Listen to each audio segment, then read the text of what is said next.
if you all could do me the favor, it's solely up to you, but if you could turn to Genesis 47, that's where we're going to be spending a majority of our time today. Anything else might just be me just rambling out verses. I'm going to be in the New King James Version. I believe that's the version Jesus would use. So please turn to there. But before we get started, let's open in a word of prayer, because a time without prayer is really a time wasted. Dear Heavenly Father, thank you for the day. Thank you that we have the opportunity to just dive into your word more. And I pray that whatever I say today may not be for me, but it could be what you want me to say, Lord. I'm sorry for Nickelback. They're not American. And I pray for the Seahawks because they are your team. And somebody said, Amen. Amen. I'm going to start with a story. It's actually a love story. That's what everybody wants to hear at 10:14 in the morning. But as a sophomore in high school, I know it's tough to believe, but I wasn't the physical specimen that I am now. And there was a girl that she paid a little bit of attention to me, and I took that a long way. And as a sophomore, I spent a lot of time on my computer doing godly things, I promise. And I spent a lot of time on MSN Messenger, which was really the stronghold of my high school career. And there was one day where this girl, I'm not even going to say her name because it pains me to this day, she said, Clint, so who do you like? I'm like, I'm not going to tell you. Because as a guy, we have to maintain some of our integrity about that. But I'm like, well, if you guess it, I'll tell you. It's like, okay. That's fair. That's fair. So this was a 3-day process, actually, because I spent a lot of time on my computer. She would type in a name, Sarah. Let's say Sarah, and I'd say no. She'd type in a name Emily, and I'd say no. She would type in a name Helga. I would say no. And then finally, there was a time where I found this after the fact that her sister actually typed this in. She typed in me.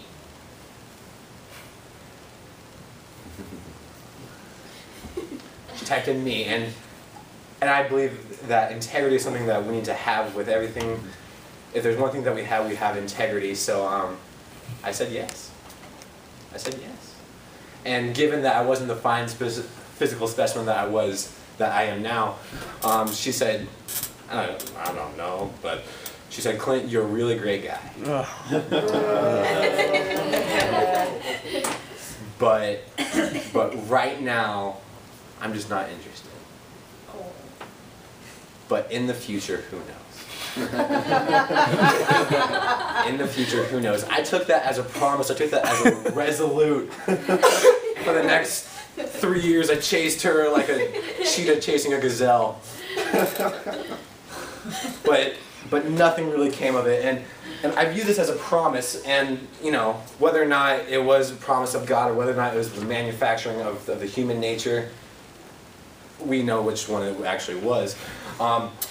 Things didn't turn out exactly as I wanted them to be. Now, I believe that the Bible is true. I believe that God is the same yesterday, today, and tomorrow, as Hebrews 13:8 proclaims. But we've all heard the sermon from the well-kept preacher that, and this is my best Pat Robertson impersonation right now, it says, if you don't accept the promise of Jesus Christ today, then you may get hit by a bus as soon as you walk through these doors. Now, I'm just going to say this. Can that happen? What do you guys think? Yeah, absolutely. It can happen. I believe that to be true. Will it happen? I don't believe that if you don't accept the promise and call that Jesus has on your life, that you'll get hit by a bus as soon as you walk through these doors. I don't believe that to be true. But the thing about promise as Christ followers is that we take the little promise that is bestowed to us and we make it into something 10 times more than what it ever was. We take promise and we think that just because God is for us and God has our backs, that things are going to be great and we're going to have the great car, we're going to have the great spouse, we're going to have the great job, we're going to have the great kids. And that's not necessarily true. One of my favorite quotes from the great blues musician B.B. King says that nowhere in the Old or New Testament does it say that as Christ followers we are going to have an easy time. The title of my sermon today is The Problem with Promise.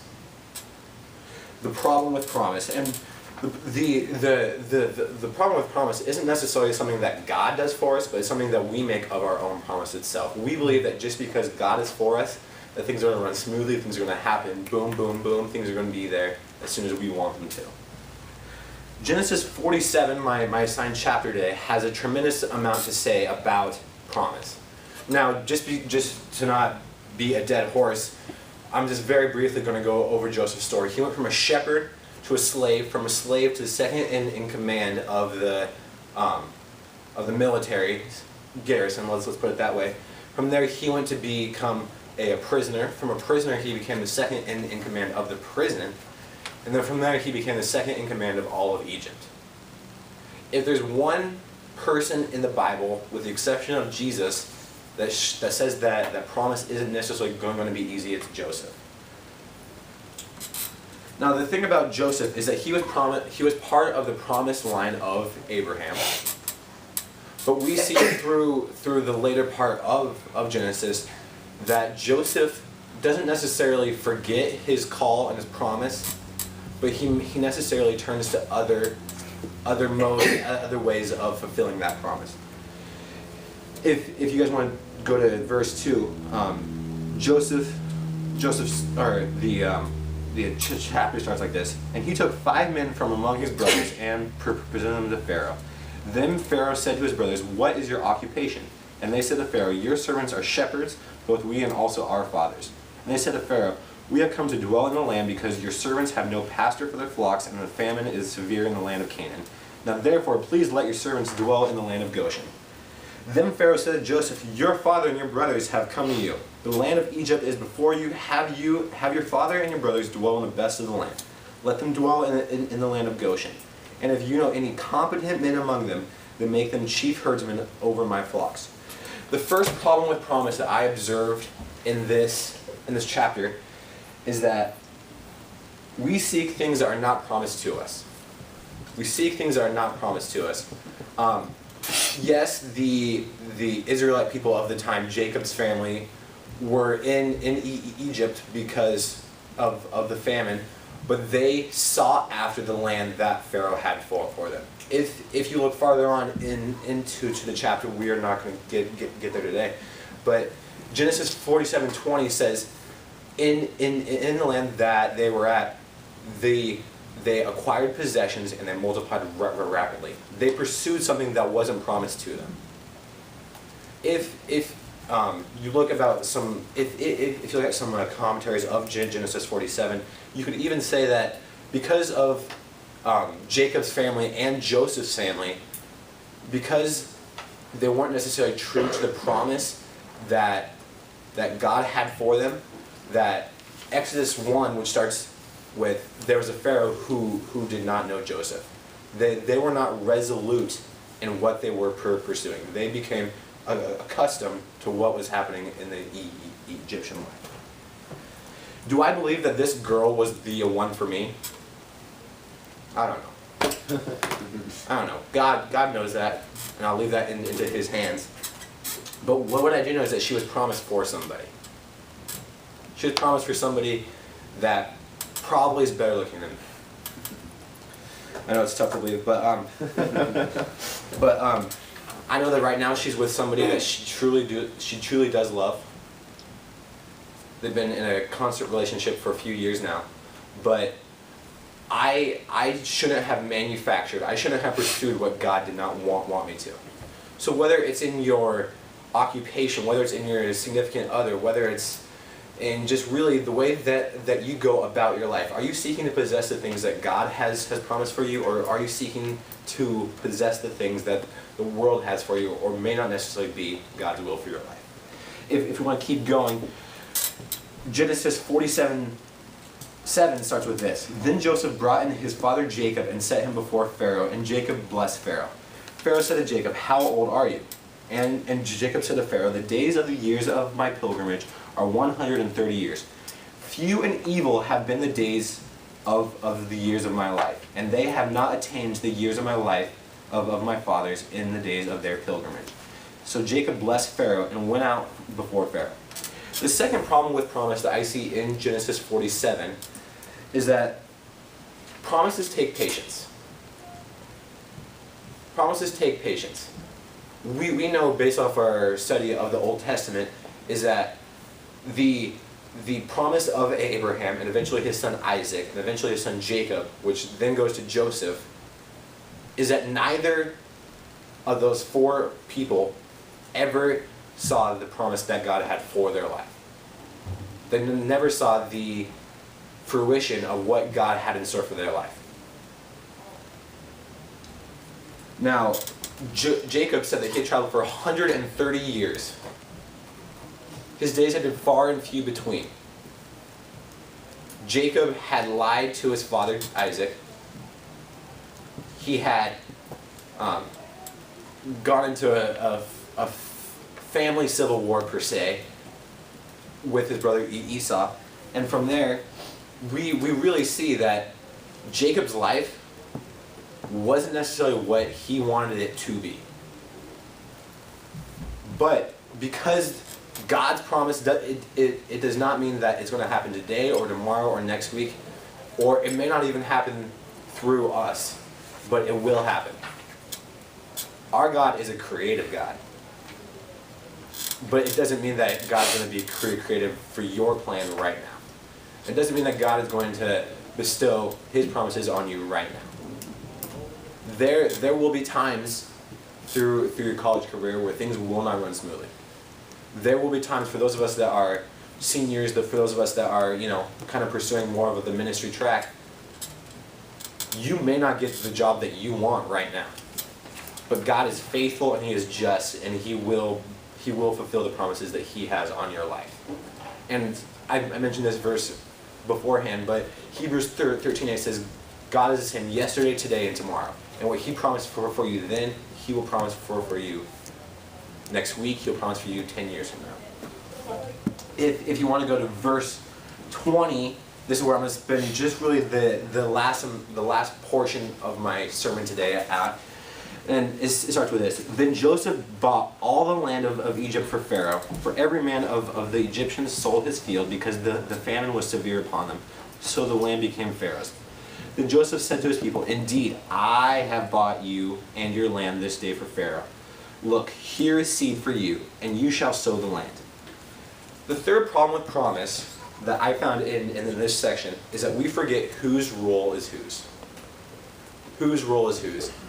And we see here that yes, Joseph was the second in command for all of Egypt. That is absolutely true. But also, he forgot why he was living his life. He forgot why he was living his life. And Joseph was making things happen for the wrong reason. Yes, he was very cultured in the Egyptian way of life. He was indoctrinated into the Egyptian culture and what was happening. But at the same time, being a part of the promised line of Abram, it's tough to forget what God promises. All of us have those moments in our lives where they stand clear and resolute. They're the nights at chapel when God spoke to your heart. They're the Sunday morning services where the preacher speaks the sermon that is designated to your life. And you never forgot those times, did you? Joseph, and as we can see, just with just with the language that is written, Joseph did things not necessarily for God. He did it for Pharaoh. He did it for himself. It says, "Indeed, I have bought you and your land." It says that Joseph then that he placed the people of Egypt and the surrounding areas to all ends of Egypt. From there, Joseph made the role his. And just to kind of culminate with the story that I started beforehand, those 4 years after I had made that fateful decision on MSN Messenger that day, it was a time when I wasn't necessarily true to what God wanted for my significant other. I tried to manufacture moments where I would look the right way, I would dress the right way, I would listen to the right music, I would work out hard enough where she would like me. And I just want to say this for, just to guarantee the promise that God has on your life, there's nothing you can do to make God fulfill his promise more for your life.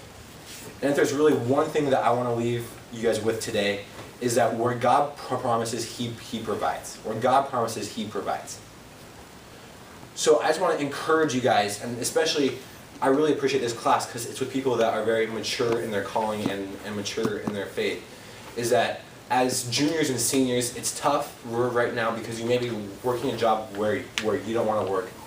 You may be living with roommates where you don't want to live. But where God promised your life, He will provide for your life.